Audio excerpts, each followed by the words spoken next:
Welcome to our channel. Today we how to backup Zoho Books invoices tied to CRM customers. Easy tutorial step by step clearly. To begin, log in to your Zoho Books account. Once you're in, navigate to the Invoices section from the left-hand menu. Here, you'll see a list of all your invoices.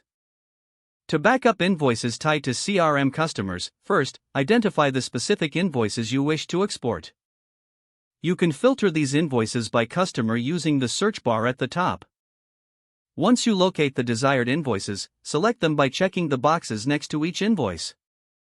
After selecting, look for the Action button, typically represented by 3 dots or similar icon. Click on this to reveal additional options. From the drop-down menu, select Export.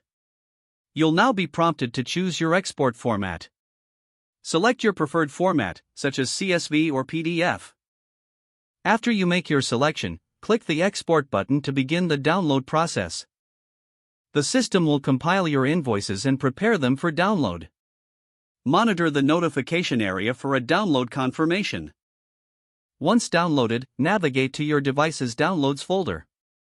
Your exported invoices should now be available for backup.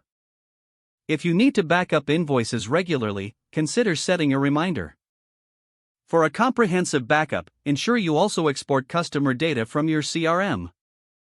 Navigate to your CRM application to export customer details. Follow similar steps to locate and export the customer information.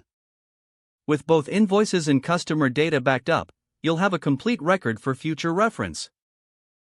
If the page does not load, refresh the browser or try again in a private or incognito window. Make sure you are using the correct email address, then retype it carefully to avoid small typos. If your password is not accepted, use the reset option and create a new strong password you can remember. Check your spam folder for verification or security emails, then complete any requested confirmation steps. Enable two-factor authentication if available to improve account security and reduce unauthorized access risk. After signing in, review your profile details so your contact information and settings are accurate and current. If you see an error message, note it down and try again after restarting your device and internet connection. Log out when you finish, especially on shared devices, to keep your account and payment information secure. Don't forget to like this video and subscribe to our channel for more step-by-step tech guides.